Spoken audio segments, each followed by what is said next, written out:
time I encountered the word psychopath was the first time that I also discovered the TV show Dexter.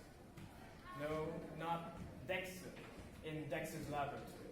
I mean, with Dee Dee and Omelette du Fromage. I mean, Dexter, the TV show. The CSI officer who moonlights as a police officer during the day and then kills criminals by night. After that, I counted the term a lot of times. In casual conversation, in movies, in books. At one point, psychopathy was actually a topic for several movies. I mean, the movies were satisfyingly gory enough to catch my attention, but, it's Hollywood. Everything is sensationalized. Even grocery shopping, or, I don't know, explosive diarrhea. From that, we can see that, in this case, psychopathy is the one being sensationalized. Up to a point that the word itself actually generates a vivid image in your mind. I have to confess though, I didn't really put that much thought into what psychopathy meant. All I knew was that I was exposed to a lot of these psychopaths, fictional psychopaths, just such as Dr. Hannibal Lecter from Silence of the Lambs, or John Doe from Seven. I didn't actually know what it meant. I just guessed that psychopaths were clinically insane people who murdered other people because, people tasted good when you turned them to steak or some other insane reason. Well, shockingly though, after jumping to conclusions and not researching about it, I found out that I was actually wrong. Wow, that's insane. But seriously, psychopaths, as defined by Harry Newman, are egocentric, grandiose, arrogant, deceitful, manipulative, shallow, callous, impulsive, and sensation-seeking individuals who readily violate social norms and obligations without any sense of shame, guilt, or remorse. Now, that's a lot of adjectives to process.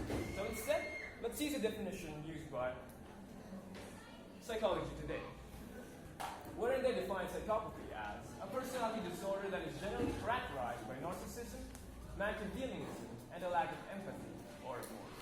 For those who haven't encountered the term Machiavellianism, it basically means that you're willing to do anything and everything to get what you want. Now that we actually have a substantial definition for psychopathy, it tells us what it means, but it doesn't tell us everything, does it? For example, did you know that psychopathy isn't actually an all or none condition? Having psychopathic traits doesn't actually mean that you are a psychopath. For example, one could have callousness or impulsivity or sensation-seeking Machiavellianism. Those are traits, and then you can actually say that you've got a problem, but that doesn't necessarily mean that you are a psychopath. Now, this is just one of the many misconceptions behind psychopathy. Now let's talk about how people perceive psychopaths. I'm going to be honest with you. When I first started out writing this speech, I was assuming that I was going to talk to you all about people killing people, blood on the floor, guts splayed on the window. But I was wrong. That's not what psychopathy is. In fact, little did I know that psychopathy shouldn't be painted in such a gory and predictable light. Because similar to depression and schizophrenia, psychopathy is also a mental disorder. Now this begs the question, what else have you got wrong about psychopathy? Now, whenever people talk about psychopaths, they assume that all psychopaths are the same. That's really not the case. There's actually two types, primary or secondary. Also, some studies also have used the term unsuccessful or successful. Now, what are primary psychopaths? Well, these psychopaths are essentially psychopaths who exhibit a lack of fear and anxiety towards punishment and a decreased responsibility to punishment cues. They don't fear the consequences of their actions. They're not scared. They do it because they want to. All balls, no brain. Now, due to this, they have an increased tendency to be impulsive and usually use violence as a way of getting what they want. Most criminal psychopaths are classified as primary psychopaths, as they fall into the primary perspective. Now, on the other hand, secondary psychopaths are also called successful psychopaths because they can operate within society without being punished, or being punished less as compared to primary psychopaths. Secondary psychopaths generally exhibit egocentricity, superficial charm, and irresponsibility. In their case, they don't have the same inability to understand punishment cues or fear. They understand this, and in understanding this, they use their own ways to get what they want. And in this case, it's probably deceit or manipulation. In a study done by Chucky, 2003, he actually provides real-life examples of successful psychopaths who still maintain a good standing in society. He included anonymous businessmen, physicians, scientists, and doctors, all of which exhibited high levels of psychopathy.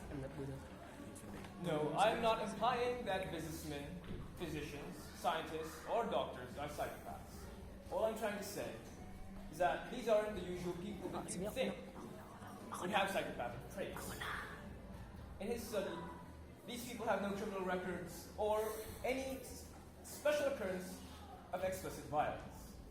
Secondary psychopathy actually shatters the stereotype that psychopaths are nothing but violent and deviant serial killers, somehow manipulative, capable of moving up in our society without further notice. Alarming, yes. Frankly, unsurprising. Perhaps another thing that we have misunderstood about psychopaths is their capacity to feel emotions or concepts.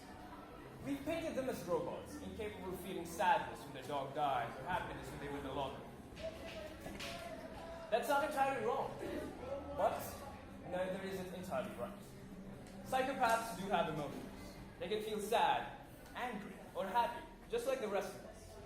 However, psychopaths also have deficits in their emotional processing, meaning that they don't feel as much as we do. Now, this inability to feel emotions is what causes them to act cold or apathetic to our eyes.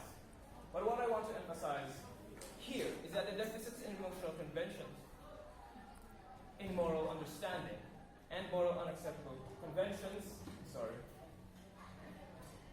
is that this is the reason why they act the way they do. In fact, it has even been observed that they actually have the tools to not only understand the emotions of those around them, but also to exploit that knowledge and pursue self-serving interests and self-gratifying pursuits. Regarding that, let's talk about a psychopath's understanding of morality.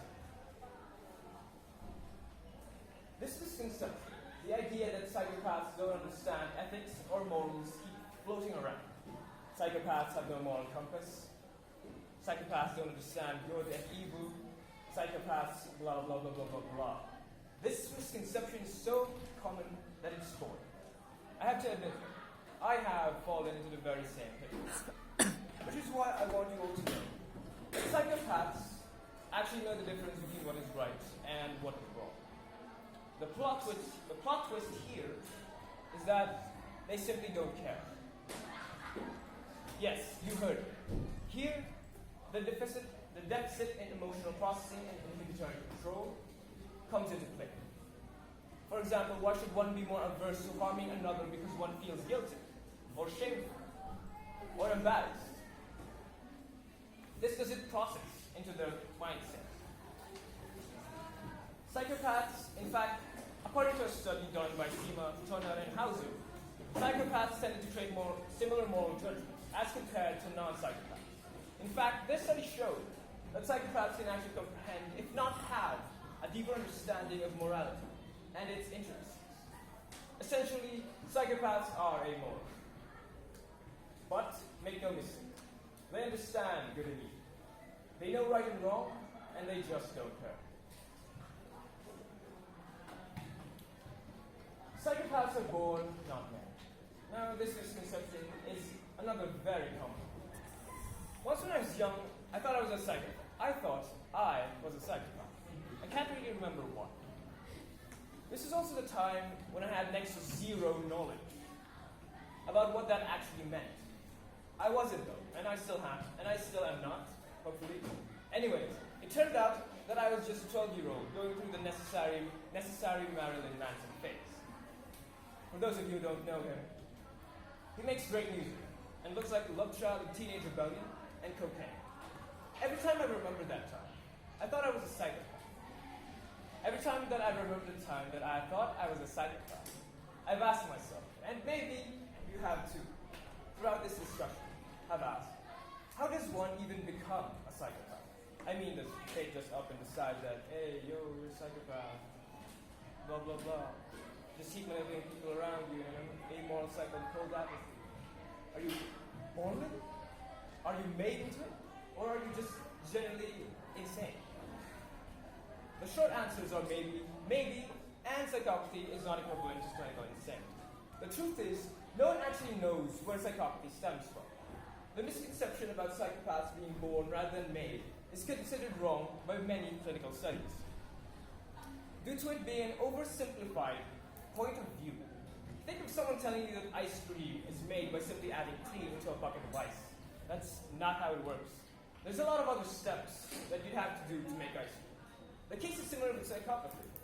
Genetic basis and hereditability may have some bearing on the generation of this disorder. However, there are too many unknown environmental factors surrounding it. Some studies have even looked into the neurobiological stance of the causative agent for psychopathy. Now, I'm not going to talk about this anymore because this is hard data, and I don't think anyone here would want to talk about that. Now, I hope I've discussed psychopathy in such a way that I've cleared the most common misconceptions that surround the disorder. For example, I hope that you finally realize that psychopathy is a mental disorder. Are psychopaths emotionless? No. Are psychopaths unaware of what is wrong or what is right? No. Are all psychopaths evil?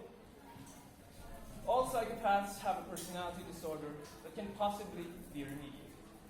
Are all psychopaths human? Yes. Now, I know that psychopathy has always been painted in the color of blood and charming insanity. Perhaps there is some warped truth in that canvas. I do not claim that psychopaths are not dangerous or are entirely healthy. However, I simply wish to impart the curiosity of asking what lies beneath the image. What is there that I cannot see? Now, thank you all for listening. This is the good, the bad, and the